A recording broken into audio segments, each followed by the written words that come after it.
శ్రీ గణేశుకు పూర్వాలో అన్న విఘ్నేశుకు. చాలా సంతోషంగా ఉంది నాకు. ముందుగా మీకు కంగ్రాచ్యులేషన్స్. అయితే సార్ గారు ఉన్నంతలో ముచ్చటగా మాట్లాడారు. పాట మీద ఉన్న మీ తాపత్రయం ఇంతవరకు మిమ్మల్ని తీసుకొచ్చింది. చాలా క్యాజువల్గా, ఒక ఆప్యాయతగా, ఒక రిలేటివ్ మాట్లాడినట్టు సార్ గారు మాట్లాడారు.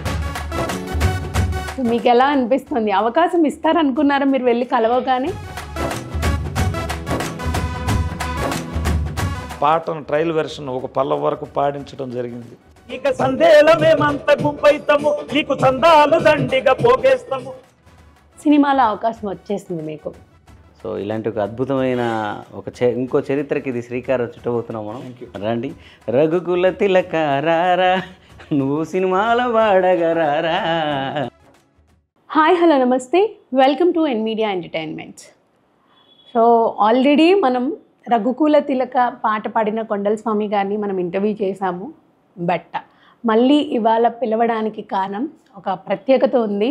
ఎందుకంటే ఈ ఇంటర్వ్యూ చూసిన తర్వాత సార్ కలవడము, ఆయన గురించి చాలా ఎక్కువసేపు మాట్లాడి ఆ పాటల గురించి అడిగి తెలుసుకోవడము, ఆయన బాగోగులు అడిగి తెలుసుకోవడం, ఇవన్నీ చేయడం జరిగింది నాగబాబు గారు. అండ్ అలాగే చరణ్ అర్జున్ గారు కూడా సినిమాలో పాడే అవకాశం ఇచ్చారు. సో వాటి గురించి, ఆ ఎక్స్పీరియన్స్ గురించి ఎలా జరిగింది ఏంటి, ఇవన్నీ కూడా కొండల స్వామి గారిని అడిగి తెలుసుకుందాం. మరి ఇంకెందుకు ఆలస్యం, వెంటనే ఆయనతో మాట్లాడదాం. నమస్తే అండి. నమస్కారం అండి. చాలా సంతోషంగా ఉంది నాకు. ముందుగా మీకు కంగ్రాచ్యులేషన్స్. ఎందుకు చెప్తున్నానో మీకు తెలుసు. అంటే మీకు ఎంత సంతోషంగా ఉంది అనేది నాకు తెలియట్లేదు, కానీ నేనైతే చాలా హ్యాపీగా ఉన్నాను. ఎందుకంటే మీలాంటి వారికి దక్కవలసిన గౌరవం అన్నమాట ఇది.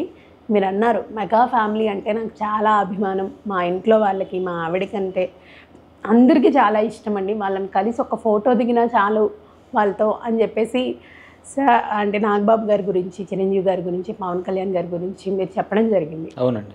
సో మా ఛానల్ నుంచి సార్ మిమ్మల్ని కలిసారు ఇవ్వాలము అని చాలాసేపు మీతో మాట్లాడారు. మీ పాట చూస్తున్నానని చెప్పారు. అండ్ మీకు కొంత సహాయం కూడా చేశారని విన్నాము. సో మీకు ఎలా అనిపిస్తుందండి? చాలా ఆనందంగా ఉందండి. ఈ ఛానల్ ఇంటర్వ్యూ అయిన తర్వాత సార్ గారు కలుస్తా అన్నారు.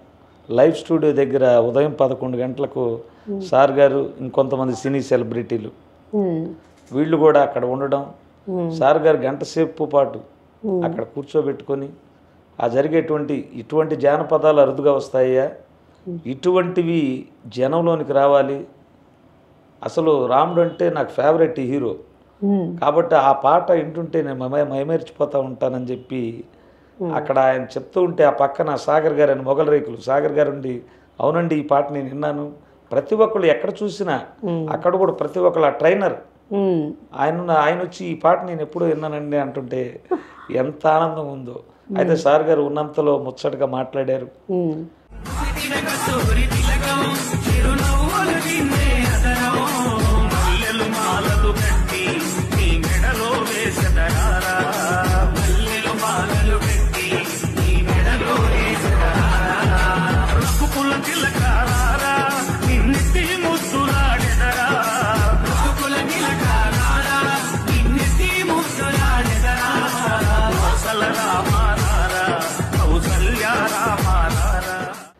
మీరు, నేను ఇంటర్వ్యూలో విన్నాను, స్తోమత లేదు పాటలు చేయాలంటున్నారు. మీకేదన్నా పాటలు ఉంటే మీరు రిలిక్స్ ట్యూన్ చేసుకొని నా దగ్గర తీసుకురండి.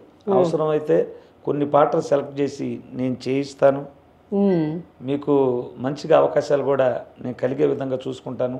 మీలాంటి పల్లెటూరు నుంచి వచ్చినటువంటి వాళ్ళని నేను ఎప్పుడు కూడా సహాయం చేస్తూనే ఉంటాను. మేము కూడా అక్కడి నుంచి వచ్చిన వాళ్ళమే. బాపట్ల, పొన్నూరు, చీరాల, ఇటు మా నాన్నగారు ఉద్యోగరీత్యా ఉన్నప్పుడని చాలా క్యాజువల్గా, ఒక ఆప్యాయతగా, ఒక రిలేటివ్ మాట్లాడినట్టు సార్ గారు మాట్లాడారు. చిరంజీవి గారితో కూడా షూటింగ్లో ఉన్నప్పుడు ఫోన్ చేసి నేను పిలిపిస్తాను, ఫోటో తీయిస్తానని చెప్పారు. ప్లస్ మా మిస్సెస్తో మాట్లాడారు ఫోన్లో. ఇక ఇంతకంటే ఆనందం ఏముంటుంది? ఏమన్నారు మీ వైఫ్ రియాక్షన్ ఏంటండి? అసలు ఆమె పొద్దు నుంచి కూడా ఏం చేయాలో తెలుస్తలేదు. అక్కడ ఫోన్ చేసి ఆనందంలో ఉబ్బి తబ్బిబ్బైపోతుంది ఇంటి దగ్గర. ఏం మాట్లాడారు మీ ఆవిడ గారు? ఏమ్మా బాగున్నావా అని అడిగాడు. అడంగులోనే అన్నయ్య ఇక నూటప్పుడు మాటలు మీరందరూ చల్లగా ఉండాలి, మీరు బాగుండాలి, మీరు ఎప్పుడు కూడా ఇట్లాగ ఉండాలని ఆమె చెప్తుంటే థ్యాంక్స్ అమ్మని చెప్పారు. ఇక అది జరిగింది. చూసారా, అంటే పాట మీద ఉన్న మీ తాపత్రయం ఇంతవరకు మిమ్మల్ని తీసుకొచ్చింది. అవును, ఇది ఎవరి గొప్పతనమో కాదు, మీ గొప్పతనమే ఇది. అవును మేడం. మీరు ఇంత చక్కగా పాడడం, అందరికీ నచ్చడం, మీరు ఇవాళ ఈ స్టేజ్ వరకు రావడం, మీలాంటి వాళ్ళని ఎంకరేజ్ చేసినందుకు వాళ్ళకు కూడా చాలా పెద్ద మనసు ఉందని. అంటే ఎంతో బిజీగా ఉంటూ ఉంటారు సార్ వాళ్ళు. అవును మేడం. బట్ మిమ్మల్ని ఎంకరేజ్ చేస్తున్నారు అని అంటే కళ అనేది ఎక్కడ మరుగున పడకూడదు, ఇలాంటి వాళ్ళని మనం ఎంకరేజ్ చేస్తే ఇంకా చాలామంది వస్తారు అన్న ఉద్దేశమే వాళ్ళది. అవును మేడం. సో నాకు కూడా చాలా సంతోషంగా ఉంది. అండ్ ఇంకొక గొప్ప న్యూస్ అన్నమాట, అందరికీ చెప్పాలి ఆడియన్స్కి ఈ ఛానల్ ద్వారా. ఏంటంటే నిన్న ఇంటర్వ్యూలో చరణ్ అర్జున్ గారు కాల్ మాట్లాడడం, మీరు రండి కలవండి ఒకసారి స్టూడియోకి వచ్చానడం, మీరు వెళ్ళి కలవడం, కలిసిన వెంటనే ఒక అవకాశం రావడం, ఫైనల్ చేయడం, ట్రయల్ వర్షన్ కూడా మీతో పాడించుకోవడం, అది కూడా గణపతి దేవుడి సాంగ్ మీతో పాడించుకోవడం చాలా సంతోషంగా ఉంది మాకు. నేను కూడా చూశాను, మీ వాయిస్ అద్భుతంగా ఉంది ఆ ట్రయల్ వర్షన్లో. సో మీకు ఎలా అనిపిస్తుంది? అవకాశం ఇస్తారనుకున్నారా మీరు వెళ్ళి కలవగానే? నేను అనుకోలేదు మేడం. నేను ఇక్కడి నుంచి కాల్ మాట్లాడిన తర్వాత వారిని వెళ్ళి కలవడం జరిగింది. కలిసిన తర్వాత అక్కడ సినిమా నిర్మాతలు, డైరెక్టరు, ఇంకా అంతకుముందు సినిమాలు చేసినటువంటి వాళ్ళు మొత్తం కూడా ఉన్నారు. నేను వెళ్ళగానే ఈయన రఘుకుల తిలక పాడింది అనుకున్నాను. వాళ్ళ ఎంతో ఆనందంగా ఆప్యాయతగా అందరూ కూడా వచ్చి కౌగులించుకొని, శంకర్ గారు వీళ్ళందరూ కూడా శంకర్ గారు కూడా అక్కడే ఉన్నారు. వాళ్ళందరూ కూడా ఎంతో ఆప్యాయతగా చూశారు. చూసిన తర్వాత నిర్మాతలు కూడా, నిర్మాత గారు అయితే అయ్యా ఈ పాట వింటూ ఉంటాను, ఈ పాటకు నేను అభిమాని అసలు అని అనగానే చరణ్ అర్జున్ గారు ఈ మూవీలో గణపతి పాట ఒకటి ఉంది వినాయకుడిది, ఫోక్ సాంగ్, ఆ పాట ఈయన చేత పాడిస్తున్నాం అనగానే వాళ్ళు కూడా వెంటనే ఓకే చేశారు. చూసారా, ఓకే చేసి ఈరోజు మధ్యాహ్నం ఆ పాటను ట్రయల్ వెర్షన్ ఒక పల్లవ వరకు పాడించడం జరిగింది.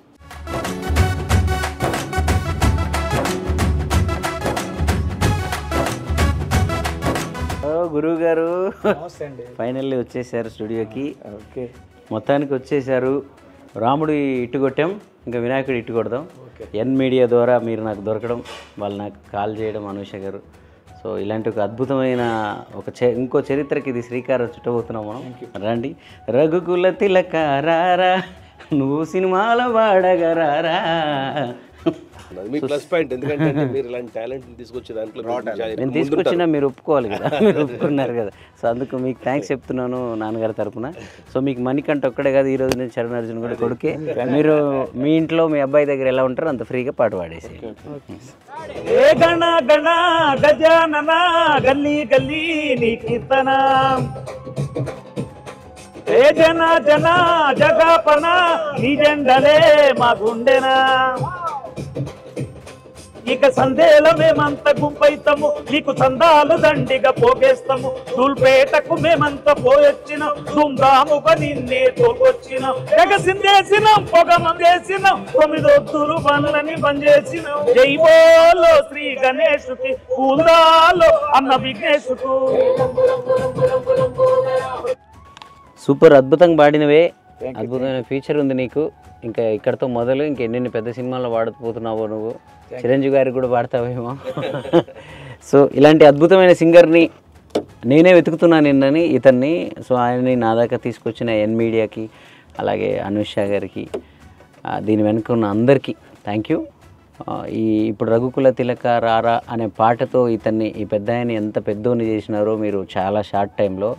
రాబోయే వినాయకుడి పాటతో మా ఏ చికిత్స మూవీని కానీ, అలాగే ఆ పాటను కూడా విజయవంతం చేసి నాకు ఇంకెంతోమంది ఇలాంటి మట్టి గాయకులకు వేదికగా నిలిచే బలాన్ని మీరందరూ ఇస్తారని మనస్ఫూర్తిగా కోరుకుంటున్నాను. Thank you.